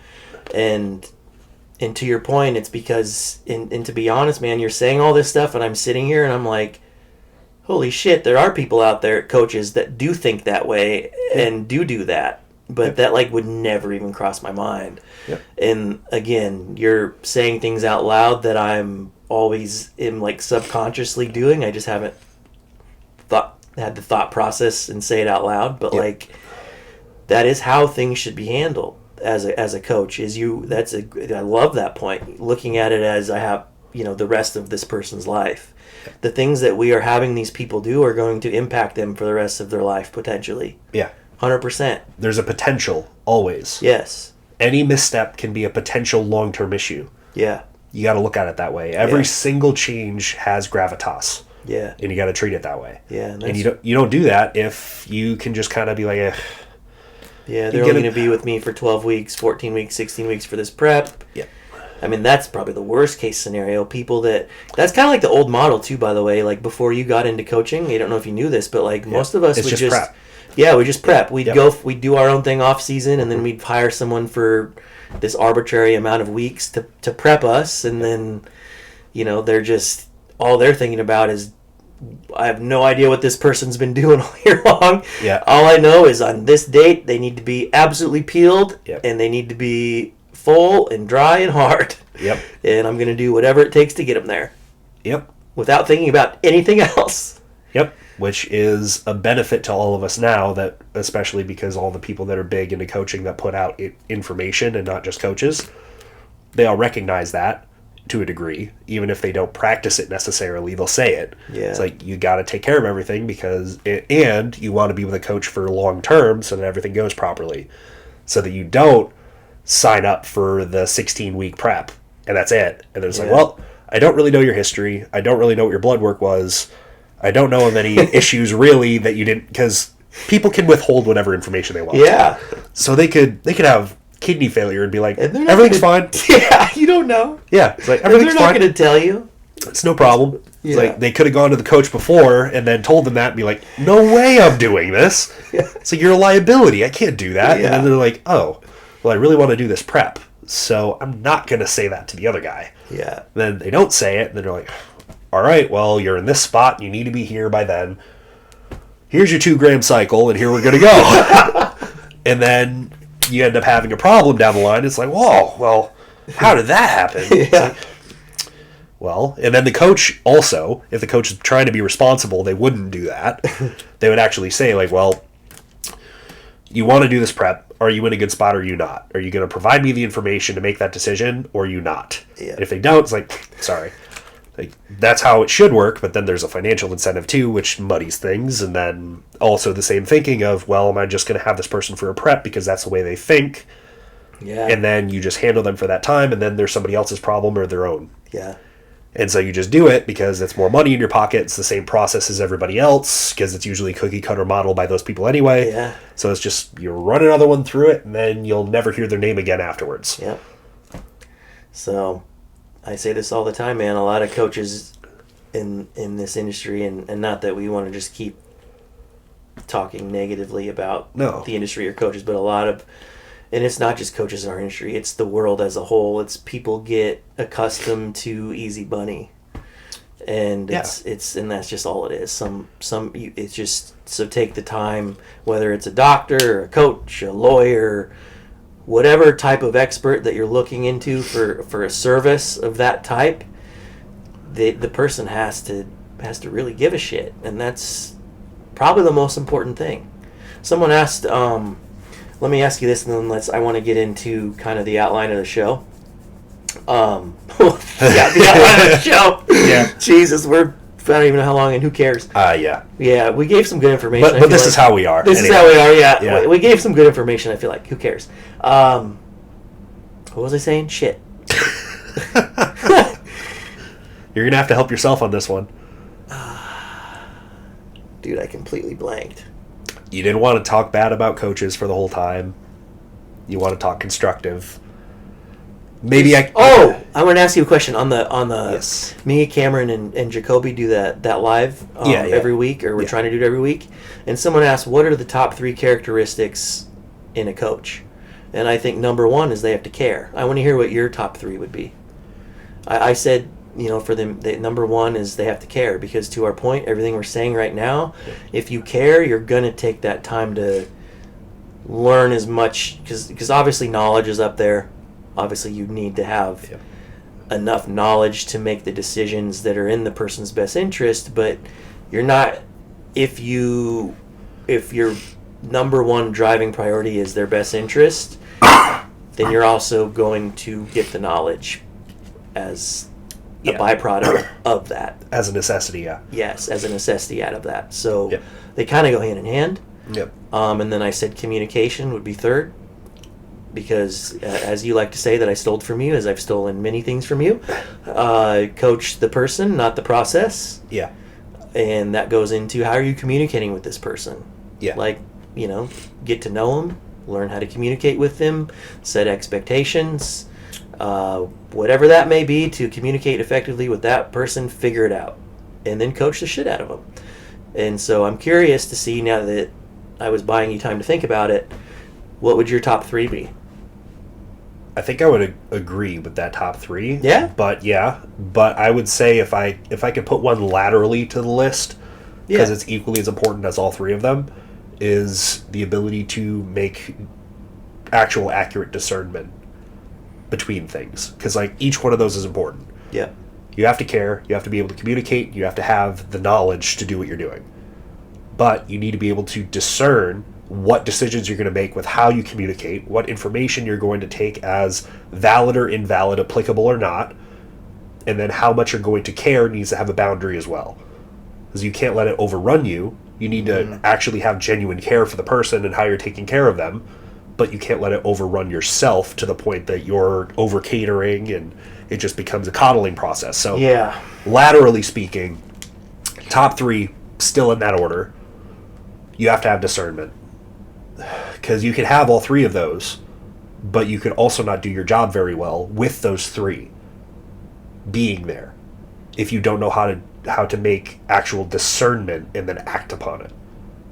That's why I asked you. Yeah. I knew you'd have an interesting addition to that. Yeah. I wouldn't call that 4th, which is why I'm putting it laterally. So if the list is 1, 2, 3, this isn't a number. This is needed as an underscore. For those 3 to work. Yeah. It's like if we're going to make it a list and you're putting it onto a Word document, it's like, well, you have the bullet for each one of them, or you have the number for each one of them, and then as the underscore with just a bullet underneath them, discernment.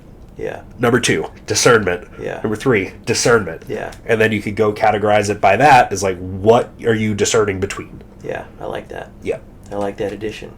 Yeah. So, if you guys want to ask us questions, send us questions. The format of the show, I meant for that to not all take an hour or however long that took. and we'll start doing that quicker.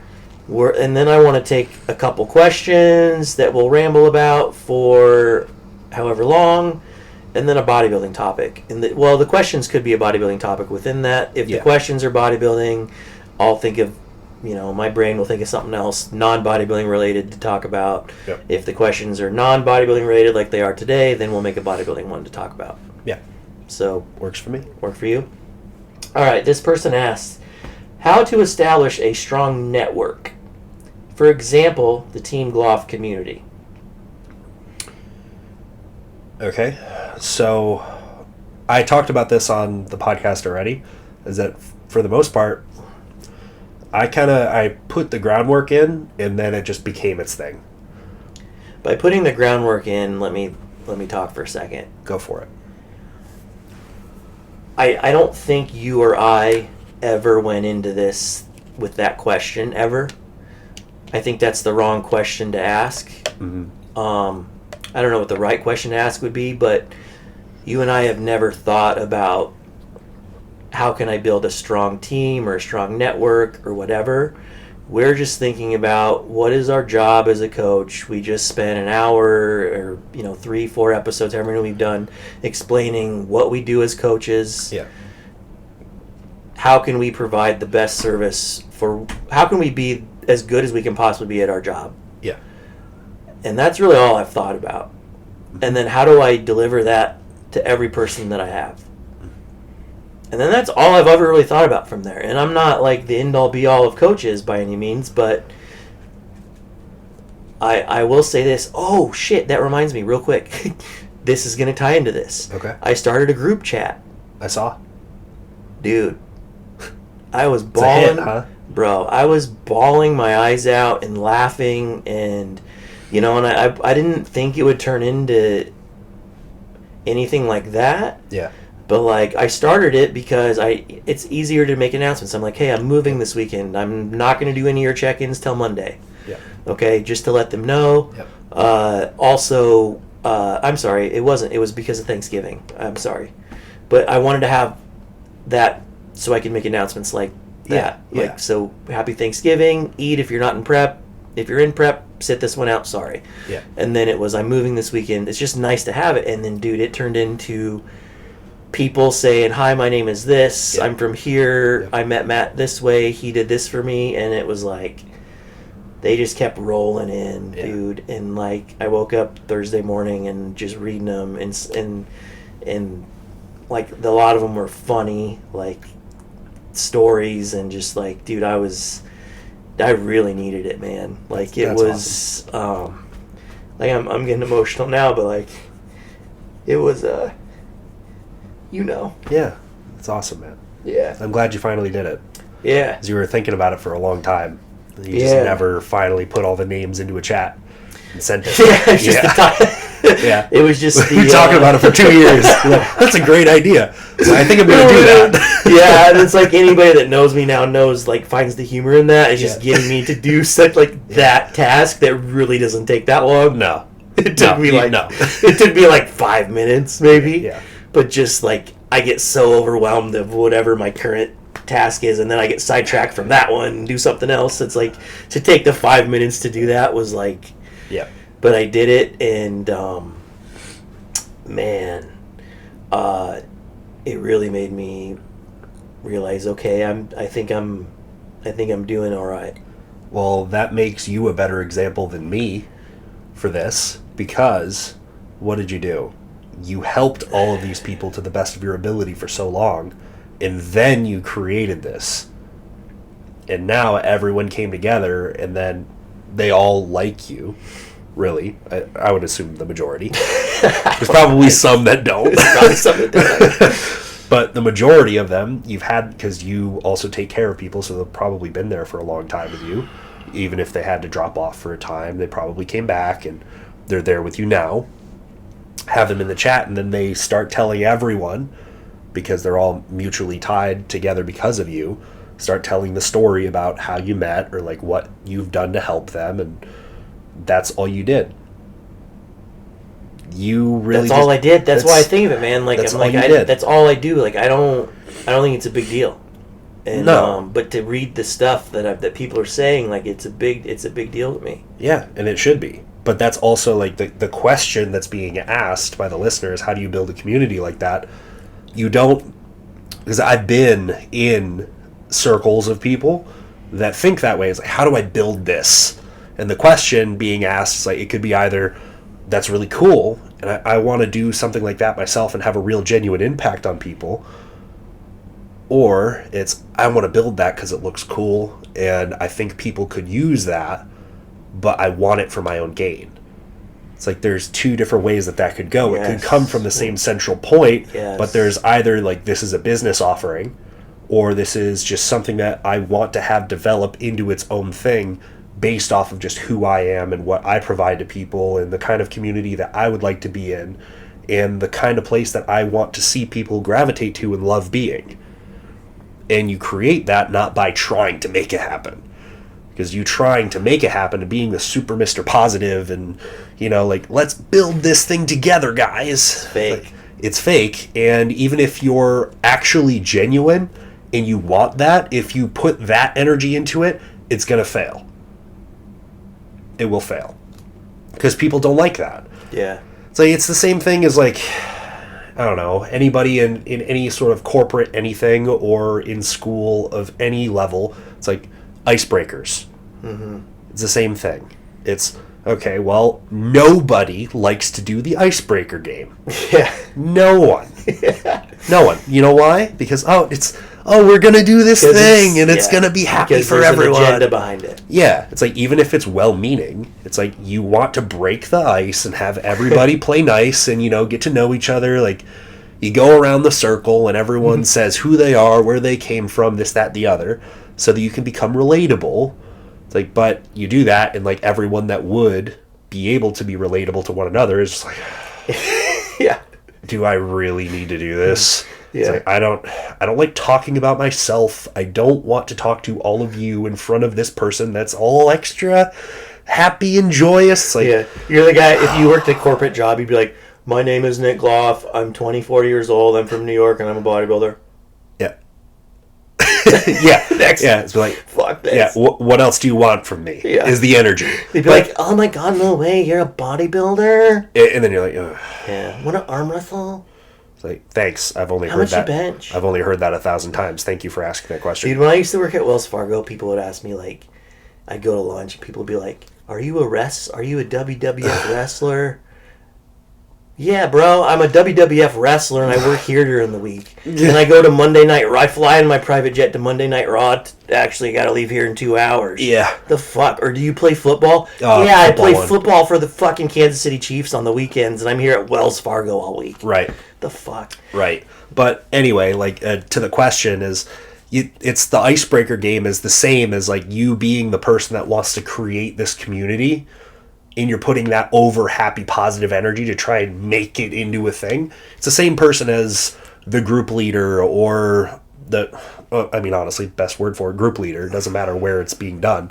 Try to enforce the positivity into an icebreaker game. Yeah. It's the same thing. It's like you're trying to put too much into this, and it becomes, like, everyone becomes a curmudgeon. It's like, I like that word. Yeah.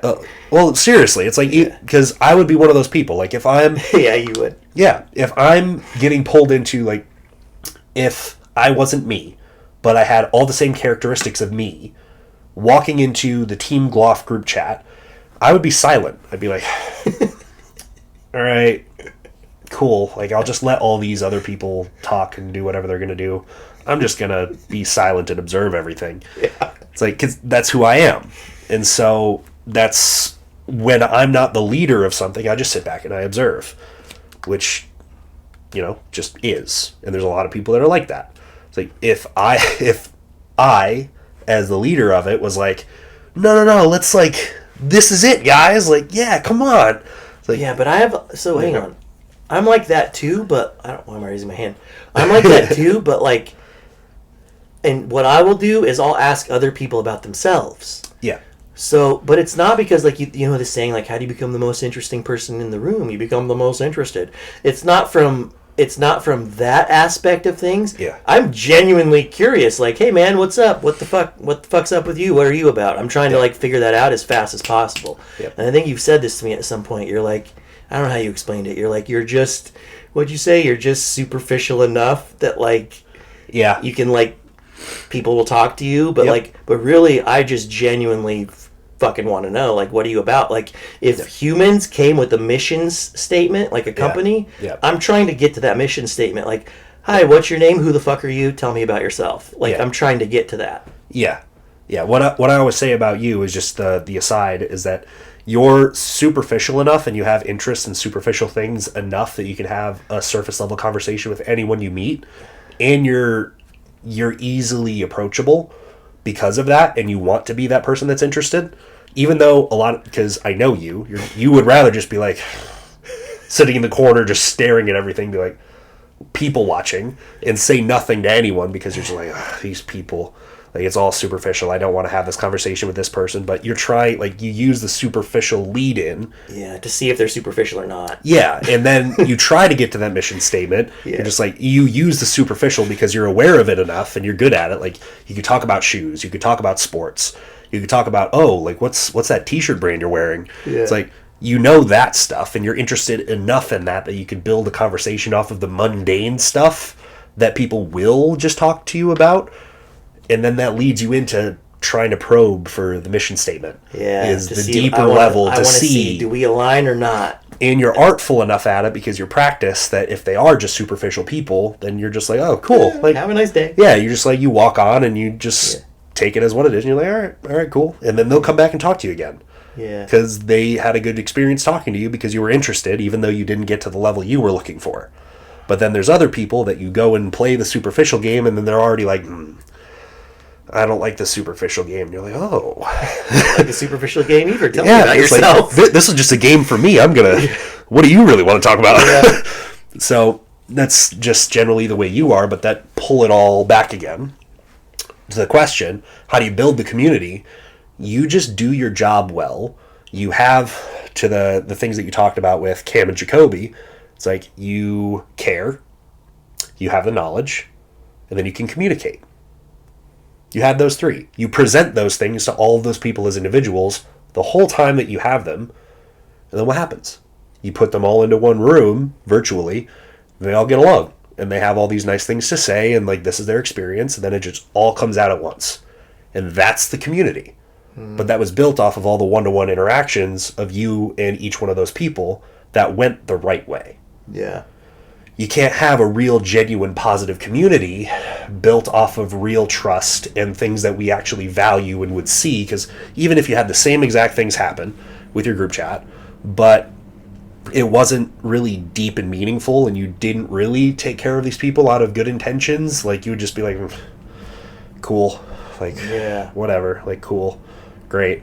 Like, it wouldn't have affected you. Like, you wouldn't start tearing up and choking up talking about it because it meant so much to you. Yeah. A lot of people that would be asking the question, I'm not saying this about the person that actually asked it, but people that have that thought process on how can I build that. It's like, you don't go into it with the intention of that. Can't. Because if you do, you'll taint it. Yeah. It's one-to-one interactions with everybody. Yeah. And how you build into them the understanding mutually that you care, you know what you're doing, and you can communicate effectively, and then you have discernment with the things that you're doing, then they will have a positive impression of you, no matter how long it's been that they've worked with you, and then they'll be able to talk honestly with other people that are getting the same service. Yeah. Because they look up to you still, because you're in a position of power, so they have reverence for you, and everyone mutually will have that if you've treated them well and you've shown them what your skills are. And they trust you enough to take care of them, so it's necessarily going to be a factor. Yeah. So, but you don't have to be the person that's like trying to create this thing. It emerges based off of how good you are at what you do. Yeah. And this is a culmination of years, man. Yeah. The culmination of years. Yeah, you've been a coach for 14. Yeah, and so I'm just now seeing all this stuff come into place, and it's super cool just to see. But for the person asking the question, it's like, I made a post about this a long time ago in a story of just like, if you're a young person, just become an expert at something. Yeah. Like a real expert, like know everything about something, man. And then from there, if you give a shit and if you're passionate about it and you care about people, if you're in a service type industry, you know, it will probably work out. Just like anything that works out eventually, it tends to happen organically, whether it's business or relationships or whatever. Yep. It's hindsight's 20/20, and things make sense afterwards. And so you can't go into it, to your point. It's all about intent, you know. And for me, the intent was never there. Work based off of principles, not objectives. Yeah. Yeah. That's perfect. Yeah. Okay, let's answer the next one. That was pretty good. I think that was good advice. Yeah, you're right. We're only going to answer one more of these. Yeah, I told you. Well, yeah, you did. Yeah, you're always right. I want to answer this one. I want to see what you have to say about this. Obviously, I have a lot to say about it. What to do when we're becoming therapists now. And, we gotta do a bodybuilding something in this episode, yeah, because who better than us? Who better than us? I'm 37 years old, single. Yeah. You're not. You're 24 and taken, but who Yep. better than us? Yep. For 2 years, anniversary was this month. Congratulations. Thank What you. to do when your needs are not met in a relationship, romantic, business, etc. Well, the first thing you need to do is you need to have a conversation with the person. And I will backtrack you and add, and then you take it the rest of the way. Okay. Know what your principles are first, and what you actually need, and then have a Yeah. conversation. Yeah, you have to know what your needs are, right? So if you don't have these non-negotiables, but I mean we could take it back. Well, it's called going deep, so whatever. You could take it back even further than that. If we're saying, to your point, know what your principles are. I mean, you need to have your own identity, and most people are jumping into relationships romantically. Yep. Myself included. I was the worst at this. I was codependent. I was always with somebody, never alone. And you see these people, they just go from one person to the next person to the next person to the next person. I was one of those people. And then I recognized my pattern. And I said, stop it.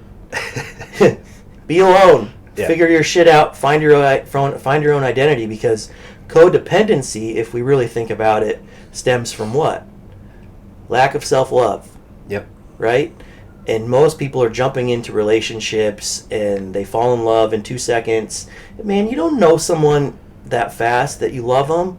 Yeah. You know, like, you don't know. And it takes time to really love somebody. You love the idea of it, and you love what that person presents themselves to be and the idea of the relationship in that moment, but it really takes a long time to really know someone. Yep. And to know if you love them or not. And there's also different definitions of love, obviously. But from a romantic sense, it just takes time. So to your point, be alone, establish what your needs are and your non-negotiables are. And then from that point, if someone is not meeting those, you need to be able to communicate with them and have a conversation with them and not do bullshit games like be passive-aggressive and that kind of stuff.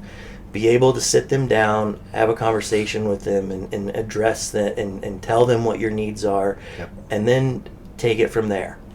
And you know, and then you need to determine if the needs that you're asking for, I guess, in that conversation with that person, I guess that can go one of two ways. They're either going to be like, oh my gosh, because a lot of times they may not realize what your needs are.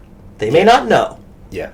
And they can be like, oh my gosh, I'm so sorry. Let me change myself. Let me do better for you. Right. All right, not change myself. That was worded poorly. But let me do a better job for you. I wasn't aware that you were needing that. Yep. And things, that may be all it takes. Yep. But let's say you're someone that's like passive-aggressive and doing all these bullshit games, then it gets toxic. Yep. Right? And so there just needs to be that open communication, radical honesty between the two. That person can then reciprocate, or depending on how they're going to interpret that information that you give them, and adjust accordingly. Or it may not go well at all, and they might take offense to it, like you're attacking them personally, which is what we see often, and that's where arguments happen between couples, and then shit just goes haywire from there. Which is, I guess, why he's asking the question. But really, when you think about it and you simplify it, it shouldn't be that hard for, if you're in a relationship with someone, to be like, hey, things aren't really going the greatest. I feel like I need more. This is what I need. That should be able to have like a conversation that's open between two people, and it's not that big of a deal. Don't you think? Yeah. But that's hard. It is hard because it's not always as clear-cut as we would like it to be either. Because everyone's coming in with what they already have going on. And so those communications, even though it could be that easy to say, is like you be radically honest and you have communication be the number one thing, but people also don't know what they're not communicating a lot of the time, which is a problem. So that's the underside to that argument. It's like, well, you could say to the end of the earth that communication is the number one thing, and you need to know your values and what you need, and then you communicate those, and then everything's good. It's either going to go the way that either way, it'll go the way that it should go. If those things aren't being respected or met, then it's just done. Yeah. Right? Or if those things will then be taken into account after they've been communicated, then your values and your needs will be respected, and then it'll go great. But a lot of people don't know what they don't know about themselves too, because people come from and are shaped by all of their preconceptions. Like a lot of people's romantic relationships, because we're just going to go off on this one for the moment, is that people have an understanding of how those are supposed to go based off of what? Like how their parents interacted when they were kids.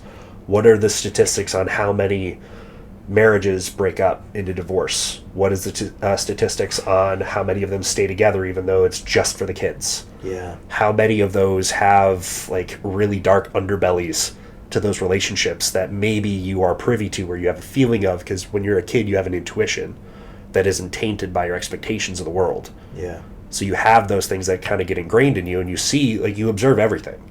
And so you'll see that. You'll see how your parents treat each other, how they treat you, how maybe your siblings treat each other, how they treat other people that are in their lives in a romantic capacity. Like, you take cues from everything that you see. And so a lot of those preconceptions and notions just get buried deep into you from when you're young, and then you don't know how to unpack them. And so you get into a relationship later in life, and you have a lot of these issues or needs that you don't understand, or just these things that don't add up, but you don't know how to put words to them because they're just embedded into you as like, they're just imprinted into your personality. And you need to find a way to put words to them and understand yourself for you to communicate it. And a lot of people don't know how to do that because a lot of people deal with a lot of that stuff. And then we chalk it up as, oh, honey, they're just not good enough for you. It's like, you're better off without them. Just leave them. Or the same thing on the guy's side is like, she's crazy. She's crazy. Just Yeah. get rid of her, man. It's like, whatever. Yeah. It's like, but that, you could say that about almost anyone. Yes. Almost anyone, because everyone's got something going on. Yeah. It's like, well, are your values and your needs not being respected because this person has, like, they just don't want to? It's like, that's one thing that's pretty clear. It's like, you communicate that, and they're like, I don't care. It's like, that's a problem. All right, well, bye. Cool. Clean cut. But when those things aren't being respected, but it's because they have something that's been like raveled into them so deep and so tight from all the interactions they've had for the course of their life, and then you have to work through it and be like, you have to have amnesty for what's going on. You have to try and step back and allow whatever conflict there will be to be there and try to understand it from like a level outside of yourself instead of just you experiencing the problem. And actually understand that this person isn't maliciously trying to do anything, usually. Just maybe they just don't understand like what their preconceptions led them to believe about what relationships should be, or how they're supposed to be treated or not, or like what the roots of all these things that are just non-starters. Yeah. What are the roots? And you have to realize that everyone comes with something. Yeah. And so, like, that's also, like, that's a societal issue that I really don't like, especially because of the generation I'm in. As I'm technically a Gen Z, I think. Mm-hmm. And so, technically as Gen Z, it's with the TikTok and Instagram generation, it's like, it really is so superficial in so many ways that if you get into a relationship, it is one of those things where, like, well, if they're smart enough, like, are your values and your needs being met? Yes or no? It's that clear. It's yes or no. If it's a no, it's like, bye, bitch. And then we, like, clap at that. It's like, yeah, you go, girl. Or, seriously. It's like, seriously, it's you go, girl, or, yeah, that's right, dude. Good job, Chad. Yeah. It's like, and that's how it goes. And then you put up the stoic blonde Chad meme. It's like, she didn't want it the way I wanted it. Yeah. Yeah. It's like you just clap for yourself all the time. And it's this like radical individualism, but also being toxically codependent to everyone that you ever in a relationship with. It's like, it's not adding up because they're two completely different things. They're conflating into one, that one is the ideal, but both are the ideal. Yeah. It's like being totally individual is totally the ideal. But then when that total individual that's complete goes into a relationship, they're completely incompatible with everybody because they need everything. And it's like, well, if they couldn't give you everything, sister, it's done. It's like, Yeah. and that it's the same thing as, well, you're, 20-year-old got your fine arts degree in whatever. Basket weaving. That's my thing. I was going to say another one, but I'm not going to go there.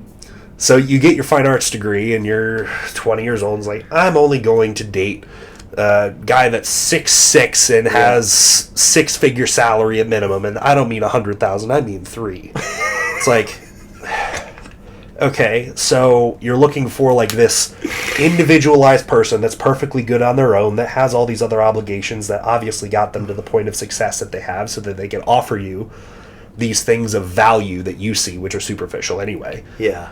And then you get into a relationship with somebody that's like that. It's like, well, I'm not getting everything I need. It's like, well, you only looked at it as a value proposition of what they could add to you as an individual that didn't need or want an emotional connection, which is this big disconnect in especially my generation that pisses me off to no end. Because it's the Tinder generation. It's all of this. It's wanting to find that perfect. That perfect is such a contrived, ridiculous caricature of what that perfect is supposed to be. And no matter what you are, you're perfect. It's like, well, I'm perfect, but everyone else is imperfect. Yes. And then you have to find that one perfect person as the needle in the haystack. Yes. It's like, and if they're not, like, absolutely all the box ticked, you're worthless. It's like, Yes. how ridiculous can you get? It's just not... It's not effective. And that's the, you know what? We can tie this right back in, getting away from romantic relationships. Go into business and personal and friendships. It's the same thing. It's the same. Because you need to know what your values are to even engage into a business proposition or to have a real meaningful friendship. Yeah. You have to know what your needs are for you to get into a business proposition or a partnership of any kind, and then to have any other sort of relationship with somebody. Right? For it to be meaningful. Because you can have a romantic relationship, a business relationship, and friendships, and whatever other relationships are in your life. You can have all of them that can be completely stupid and superficial. You could. That's an option. That's most. Yeah. And that's most of it. But there's no understanding of what your actual needs are, where the needs are spouting from, which is my whole rant on, like, giving amnesty and trying to understand and trying to figure out how to communicate the things you don't know yet how to communicate. Because there's also this bodybuilding, talk about bodybuilding. How big of a problem is it with supplement companies handing out affiliates? What do you mean? Like ambassadors? Ambassadors and affiliate codes. It's like, okay, well, yeah. And it's not even like the big ones. I'm not really talking about the big ones. I'm talking about like one that you've never heard of ever. Yeah. And then this random person doing fitness that has a page, a YouTube, an Instagram, a TikTok, whatever. They're trying to make it, and then they get reached out to by whatever the hell company that really actually popped up a week ago, and they're cooking up stuff in their kitchen. Yes. And then packaging it up in a cute label. Yes. And then they want to give you this amazing deal because they see your potential. How many people actually just go for it? A lot. A lot of them, yeah. A lot. And that's the same thing. It's the same thing as falling into like a petty romantic relationship that's based off of like what you see as a value proposition to add to you without really knowing what your principles and values are and then what your needs are. You think getting into that your needs are, I need to get visible. I need to have some sort of financial and product support because this life ain't cheap. So that's a value add to me. Then what are my principles? Most people don't have a clue what their principles are. No, I'm letting you just run with this because you're on a fucking tear here. But that's what I was going to say is most people don't. You ask someone, they have no idea what values and principles are. All the stuff you're saying, they have that checklist of what they want someone to be perfect. Yep. But it's all superficial things, like you said. That doesn't have anything to do with the values and principles that we're talking about. No. They don't even... With that list, they don't know the why. Yeah. That's the thing. They don't know the why. Yeah. And if you don't know the why, you don't know what the principle really is. Yeah. Because easy one to make that less esoteric. It's okay. Well, why is one of your needs that you need money? Is it just because you want money? No. You need to put food on the table. Mm-hmm. You need to support yourself or the animals that you take care of. Wait, explain what esoteric means, real quick. It's just higher level. It's just something that is kind of like you're trying to grasp at it. You just can't get it. Okay, thank you. It's just outside of your grasp. Yeah. So it's another level of thinking to it. Yeah. And so if we're looking at what your needs are, and then you have this superficial checklist of what they're supposed to be, like you see, like we have now, it's like the smart side of fitness and the smart side of business and everything. Like everyone's Instagram feed is filled with business entrepreneurs that have the checklist of all the things that you should be doing and all the values you should have. It's like, okay, great. I'm going to screenshot that, and then I'm going to definitely use that. It's like, but do you know why? Because these people that actually have the information don't write all the unwritten parts of it that they understood when they wrote it. Yeah. It's not like they just know all this checklist of 10 things that need to be perfect. They just did it. Right. They're not just pulling those one-liners out of their head for no reason because this is just what it is.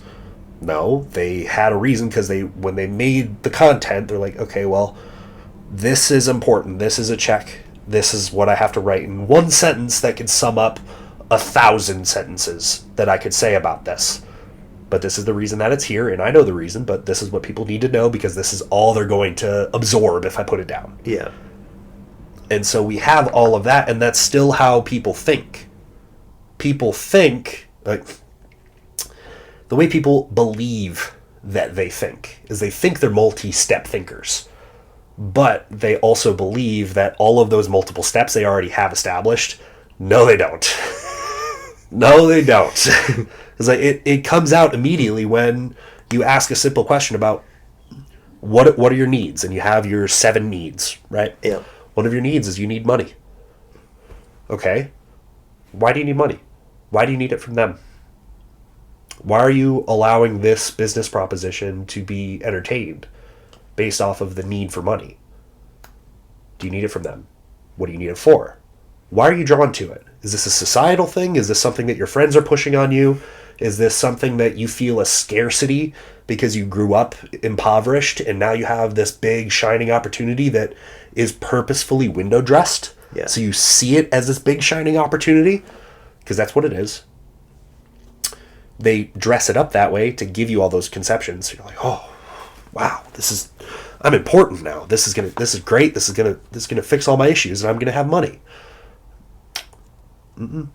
It's just preying on the fact that people that do that, and that's people in romantic relationships that are trying to reel somebody in. Because what happens when you first meet somebody? You put up the front. Love bombed. Yeah. And you have all the positive stuff. You present all the positive stuff, and you're just really out there, and you make them super comfortable, and like all the nice. You pull out all the nice. Yeah. It's the same thing with every business offer. It's like you're going to get told the pitch, the sales pitch on how you're going to get drawn in. They're not going to tell you, oh, well, there's this problem with what we do, and we're not really that professional. Yeah. We don't have all this put together, and our marketing manager is kind of a dick, and our guy that does accounting seems to be losing our money. Yeah. Like, they're not going to tell you any of that. It's like, so they just put up all of those fronts, and the same thing with friendships. It's usually you don't have a real deep friendship with a lot of people. Just you get to see one side of them that they can purposefully show to you because you don't spend all of your time together. So you can just get away with having that superficial-ish or a specific type of a deep connection with somebody that's just based off of the facade that they want to give you while hiding everything else. That happens in every single type of relationship. But you can only see those things if you recognize that you're the same way. It's the only way you'll know. Because it's the same thing as if your family doesn't have that creepy uncle, you're the creepy uncle. You're the creepy uncle. It's the same thing. That's right. Yeah, if there's something wrong with every relationship of every kind that you've ever been in. What's the common denominator? Common denominator is you. Yeah. It's like, well, you can't keep pushing it off on the rest of the world. Maybe the rest of the world has the same kind of messed up preconceptions that you do. Yeah. And so everyone can take blame, but really at the end of the day, who signs the deal? Who is the one that continues the relationship? Because of passivity on either party, or just you not speaking up for yourself because you don't actually know what your needs are and the why for your needs and what your values are and the reasons why you have those values. You can just get cowed into anything that looks shiny and new and happy. And if it adds something to you, you're going to gravitate to it. But if you don't have those filters of actually understanding the why between it all and what you actually need from these people and what they can actually give to you and what you can give back, because it's not supposed to be transactional in all of these terms, you're going to lead yourself nowhere. Yep. And everything you just said sums up my point of having an identity. If you have an identity, how do you get an identity? Figure out all the things that you're talking about. Yep. Figure out your values and what your principles are. Figure that shit out. Then you get your identity. Then you love yourself. And then you won't be a codependent piece of shit. Yes, but key to the process is just asking yourself the question all the time. Self-analyzing all the time. All the time. Is what you should be doing. Yeah. Over-obsessing on it turns you into a neurotic mess, then paralyzes you with fear over everything that you do and anxiety over every interaction you have, which isn't good. Yeah. It's not good. And that can taint good things. Yeah. But you need to, at least like I said, you need to look at everything that's going on as like, if you're a third person or you're just the eye standing above everything to see it all, what are you seeing from that perspective? You can't look at it all as you sitting here through your own eyes and your own lenses. Yeah, you got to be able to view things from an unbiased perspective, and that's really hard. It's really hard. It's really hard. But that's what from what I can tell with my own like working in therapy is that's really what it is. It's just having, because most therapists don't really know what's going on with you, usually. Mm-hmm. They just know how to ask the next question that you don't know how to ask. Yeah. And that's it. It's like they don't know that you're hiding this thing about yourself from your childhood and they need to dig it out of you. It's like, well, what was your childhood like? Like, well, yeah, a good therapist is asking you questions so they can get an overall picture of where you're at, but it's more so it's asking you the questions for you to ask yourself the questions to come to the conclusion so you can see yourself from an outside perspective. Yeah. I always say if you can view yourself, if you have a good overall understanding and accurate way of like how people perceive you overall, you're probably in a pretty good spot. Maybe. Why do you say maybe? Because you're also putting a lot of trust in your own observations. Yeah, but what else are you gonna do? You have to at some point. That's the fine line. Yeah, but that's what makes people who they are. Yeah. Like how good you are at that process, how accurate you are at that process makes you who you are. Yeah, but that's the discernment of actually knowing what, like, acting by your values and your needs and having those respected. That's what allows you to be able to go and make those observations about how the rest of the world treats you, and then decide from there, like, is this feedback accurate to what I'm giving off or not? Yeah. And you can't make adjustment, but also I just thought of something, like, you can't, going back to self-worth, you can't allow that to dictate, because if you're able to understand what the outside perception of you is, how you're perceived by the general public, yeah, that can cause you to make decisions about yourself and how you act and stuff to manipulate how people perceive you. Yeah. So you have to be able to not do that. Yeah. Right? Be yourself. Yeah. You know, because again, there's so many. Which, you know what? That ties right back into how you make a community. Again, that goes all the way back to there. Because how did you make a community? You just treated people right. Yeah, I just didn't think about anything other than, like, taking care of the person in front of me. You just treated people right. And so when you see the messages come through on your team chat, you know that they're genuine. Yeah. So you're getting to that step. You treated everybody the way that they should be based off of the needs that you know you have and the needs that other people have that need to be met. And then the principles behind why you act the way you do with them. And then the principles that you know that you have to respect for all of them to treat you the way that you should be and respect you. And then it self-emerges into a community where you can make the observations on, okay, I'm doing this right.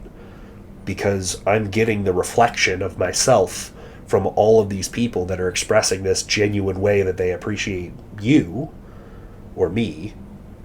If I'm speaking as you, you're seeing this mirror in so many ways that you can take as accurate. So you can generalize like, okay, well, I'm doing this right. I'm okay. Yeah, like I've gathered enough data. Yeah. To make an accurate. But it's been built off of you respecting people's needs, you having your needs and having them respected, you doing all of your work and all of your interactions with all these people, whether it's friendship with some of them, because some of them are your friends. Yeah. And then some of them are just clients. And then all the other relationships that you have, whether they're other business relationships that you have, romantic ones, what else? All of them. There's no romantic ones, Nick. There have been. So, for the sake of argument, with all of them, that you take in the overall sum of them and then you see and try to discern, like, okay, like maybe there's things that I'm not doing right in some of these scenarios. Maybe those are being communicated to you, maybe they're not. Maybe they're being communicated but non-verbally and you don't understand that yet, or maybe you do. So it's always more questions, but the more reflections that you take from the world around you and then just continue to do what you do and guide your own path towards real action and real understanding, then you actually get to a place where you can be the genuine you instead of trying to force yourself into a model. Because that model crumbles and cracks. Yeah. And that's a social media issue specifically. And that becomes a problem for either people that are hunting for an identity because they feel like they don't have the opportunity for it later in life, or young people that don't know anything different. Yeah. Yep. Yeah, I think that's, dude, I let you just run with that. That was perfect. One bodybuilding thing I want to say today. You may not have seen it yet, but did you see Brett one? Yeah, I saw it. You did? Okay. Yeah. So I just want to give a shout out to Brett. For people that don't know, I've known Brett Wilkin since he was in 7th grade. I have a brother that's in his grade, and so we went to the same. We grew up in the same town, went to the same high school. I've known Brett and Ivana since they were, Brett since he was 12 years old. Ivana since she was a teenager. She didn't go to the same high school as us. She went to a rival one, but dude, I mean, it's just awesome to see. And you've got to spend some time with Brett, so I think you have a good idea. You're pretty good at learning people pretty quick, and he's just, dude, he's one of the good guys in this industry and in this sport, and everything that he represents is just this blue collared, and he's risen quickly in the sense that everyone knows the transformation that he's had physically from, he turned pro in classic, went to 212, now he's in the open, and he's been able to do that rather quickly, obviously because he is genetically blessed, yes, but it's also because the guy is he's a workhorse. He's just a fucking workhorse, man. Oh yeah. Yeah. I mean, he will train with anybody, anytime, anywhere. He, his mentality, he's a killer. Yep. Man, and to see that happen in someone that I've, for something that was my goal, and to see someone that I've known as a kid, that my brother grew up with, he was a football player. They played sports together, and just nobody has anything bad to say about Brett Wilkin. Yeah. Not one person, man. Yeah. And because the guy just minds his own business, he just does the work, he's unbothered, he just keeps to himself. Overall, he's positive. Yep. He has the mindset of a fucking assassin. Yeah, he is a champion. But he's still a nice guy. Yes. And he treats people right. He knows how to have relationships, all the things we're saying. He's a very smart guy. Yes. And I just couldn't be happier to see someone, he got second in that show 2 weeks ago, and I told him, like, hey man, like, just a reminder, like, I know that one hurt because he's been wanting to get this win for a while, but in the grand scheme of things, man, like, look at where you're at now. Like, let's put this in perspective. Like you're gonna get a win, dude. I'm telling you, you are due. You are going to win. Just keep doing what you're doing, because at the end of the day, I feel like the legacy that he's building, because the person that he is and the platform that he's being put on, there's no more deserving guy than the message that he's sending.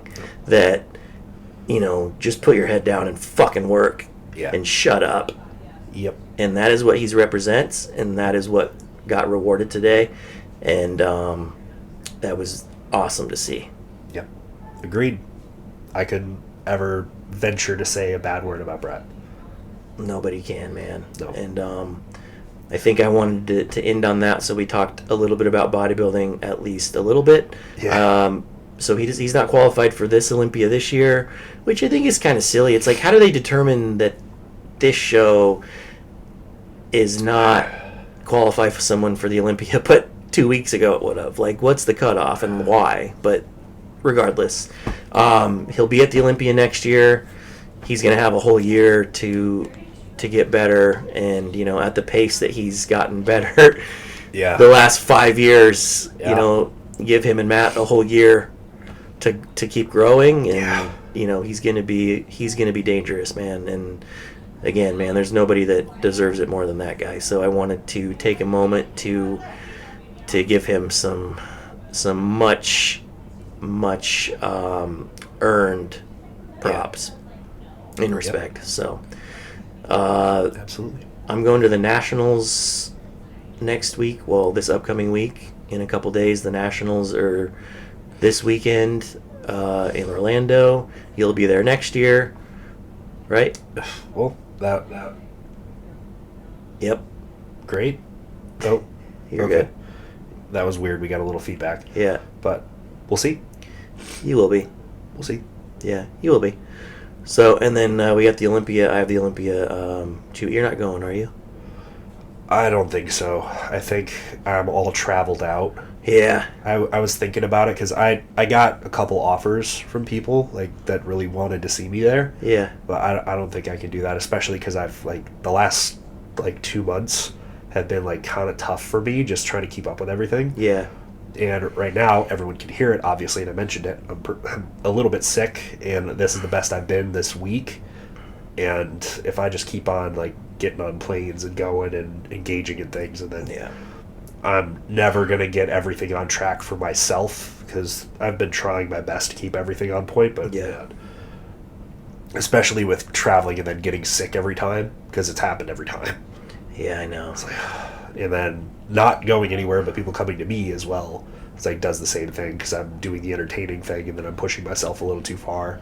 It's like, okay. Yeah, we're both that way. We both don't deal with stress. I mean, people don't define that as stress. That's a whole nother topic. Like, how do you define stress? But that's stress. Yeah. Then people like us that are already like kind of maxed out in the hours in our day, like you add stuff like that on, and it like especially when you overcooks us. Yeah, because when you care about people and you want to like actually be there, and you're very present, it's like, well, you have to push all the other things out to make the room for that, because you need to make the room for that. And then it's like, well, if you're already maxed out on your time, because by definition we are introverts. But it's I don't even put it down to being an introvert, because I don't really what does it matter? No, it's just like, well, our time is already very much maxed out, and we have all these things. So like, what really is the time drain? It's like, well, the travel time, then being there with people, doing the events, and then where's the time going for everything else? And then even if you do feasibly have the time, like you trying to crank it all in, crammed is already the time that we're doing that is the time we're supposed to be sleeping. Yeah. And then even if you further default it because you can, and then you push it off to another time if you have the ability, it's like then you do that, and then what happens is as soon as all the events are done and you're just like like breath of fresh air, it's like nope, now you have double triple overtime that you have to put in for the next week for you to keep things together, and then you're stressed out of your mind over that, which is what happens to me. Me and too. so and hence why I can barely talk right now because I'm sick. Yeah. And so I don't think Olympia I'm going to be showing No, up. probably a good idea. Yeah. Brooke's coming. She'll be here tomorrow. Speaking of the Olympia, she'll be here tomorrow and Tuesday. Wonderful. So I'll be able to see her, and maybe I might do if we can maybe do an impromptu episode with her while she's here, maybe, because if she wants to share her story, I'll ask her. I don't know how much she wants to share of it, but she has a really good one, so I'll ask her. Okay. But on that note, I think let's go eat because Tavish made us food, and let's watch that movie. Yeah. Because I'm hungry and I want to watch that movie with you. Okay. All right. That's it.